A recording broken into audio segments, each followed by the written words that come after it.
कचोरी, समोसाच काय पण वडापावसुद्धा खायची विसराल या रेसिपीपुढे. एवढी टेस्टी आणि भन्नाट बनवून तयार होते. नमस्कार, स्वागत आहे तुमचं प्रमिलास रेसिपीमध्ये. चला तर मग वेळ न घालवता रेसिपीला सुरुवात करूया. तर इथे मी 1 वाटी हे गव्हाचे पीठ घेतलेलं आहे.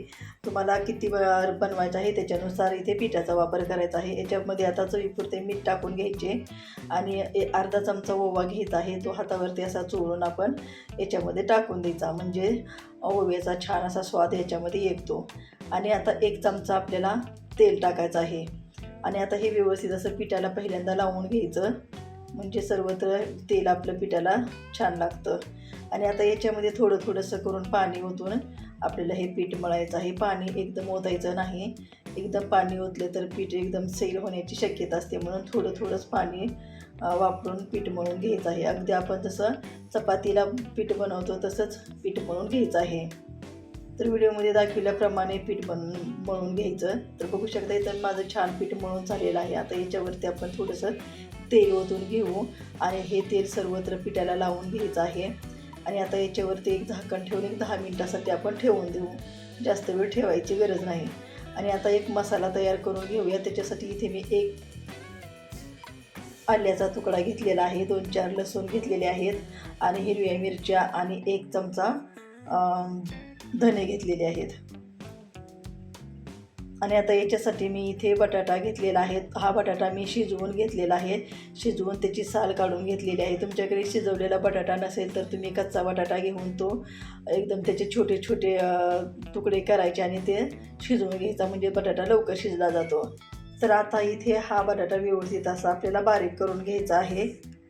पावसाळी वातावरणामध्ये आपल्याला प्रत्येक वेळेस काही ना काहीतरी गरमागरम असं खावंसं वाटतं. त्यावेळेस तुम्ही ही रेसिपी बनवून नक्कीच सगळ्यांना खाऊ घालू शकता. तर इथे मी व्यवस्थित बटाटा माझा मिक्स झालेला आहे. आता काय करायचं, गॅसवरती एक कढई ठेवायची आहे आणि त्याच्यामध्ये थोडंसं तेल ओतून घ्यायचं आहे. तेल जास्त ओतायचं नाही, अगदी 2 चमचेच तेल ओतून घ्यायचं आणि त्याच्यामध्ये अर्धा चमचा जिरे टाकून घ्यायचे. जिरे छान फुलले की त्याच्यामध्ये जे आपण वाटण हिरव्या मिरचीचं केलेलं होतं ते टाकून घ्यायचं आणि 1-2 मिनटं हे तेलामध्ये परतून घ्यायचं आहे. तोपर्यंत तुम्ही जर माझ्या चॅनलवरती नवीन असाल तर चॅनलला नक्की सबस्क्राईब करा. आणि आता याच्यामध्ये अर्धा चमचा धना पावडर, अर्धा चमचा हळद, गरम मसाला टाकून घ्यायचा आणि थोडासा कढीपत्ता पण टाकायचा आहे. कढीपत्त्याची पण छान टेस्ट येते याच्यामध्ये. आणि जो आपण बटाटा बारीक केलेला होता तो याच्यामध्ये टाकून घ्यायचा आणि आता व्यवस्थित ह्या मिक्स करून घ्यायचा आहे.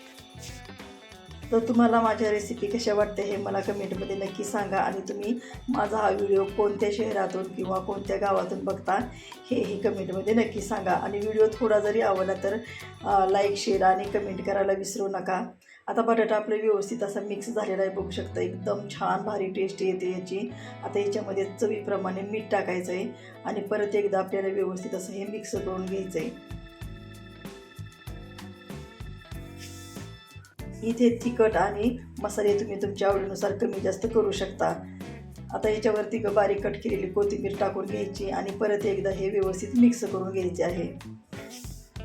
तर हा बटाट्याचा मसाला इतका छान बनवून तयार होतो ना की खूपच टेस्टी लागतो. आता हा आपण एका ताटामध्ये काढून घेतलेला आहे, तो पूर्णपणे थंड करून घेऊ. तोपर्यंत आपलं हे पीठ छान असं मुरलेलं आहे, बघू शकता. आता थोडंसं त्याला मळून घ्यायचं आहे आणि आपण चपातीला जसं थोडासा उंडा घेतो तसाच पद्धतीने घ्यायचा आहे. आणि इथे मी 2 उंडे तयार करून घेणार आहे. आणि आता आपलं सारण पण छान असं थंड झालेलं आहे बटाट्याचं. आता याचे छोटे आपल्याला गोळे करून घ्यायचे आहेत, लिंबाच्या आकाराचे एवढे किंवा त्याच्यापेक्षा मोठे तुम्हाला जसे हवे तसे तुम्ही करून घेऊ शकता. गोल किंवा तुम्ही कुठलाही याला आकार देऊ शकता. तर इथे मी थोडासा लंबगोळा आकार दिलेला आहे बघू. आणि हे मी सर्व असे बनवून घेतलेले आहेत. खूप छान टेस्टी बनवून तयार होते, नक्की एकदा करून पहा. आणि आता आपण एक चपातीचा उंडा घेऊ आणि थोडंसं आपल्याला खाली कोरडं पीठ टाकायचं आहे. त्याच्यावरती उंडा ठेवून आपल्याला हा चपातीप्रमाणे लाटून घ्यायचा आहे.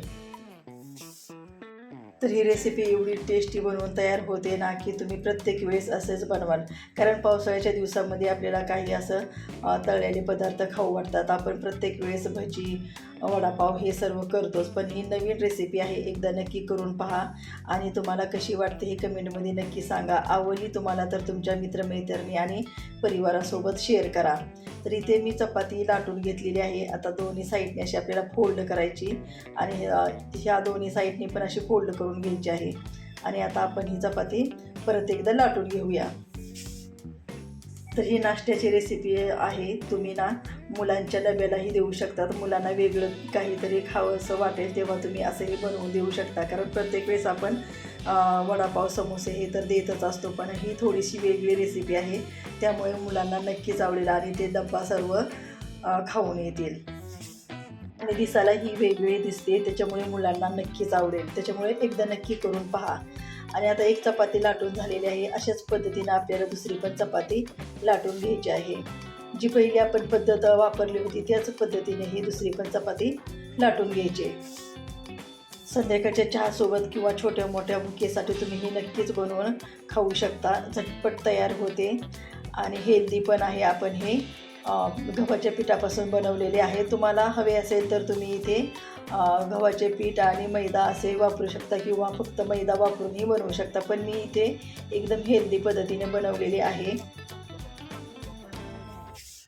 आता आपल्या दोन्ही चपात्या बनवून तयार झालेल्या आहेत. एक चपाती खाली ठेवायची आहे आणि त्याच्यावरती जे आपण गोळे बनवून घेतलेले होते बटाट्याचे ते ठेवून घ्यायचे. एका ह्याच्यामध्ये किती बसतात त्याच्यानुसार आपल्याला हे ठेवून घ्यायचे आहे. हे व्हिडिओमध्ये दाखवल्याप्रमाणे ठेवून घ्यायची आणि त्याच्यावरती दुसरी चपाती ठेवून द्यायची आहे. हे बघा, अशा पद्धतीनं आपल्याला दुसरी चपाती ठेवून द्यायची आणि त्याच्या कडा अशा दाबून घ्यायच्या आहेत.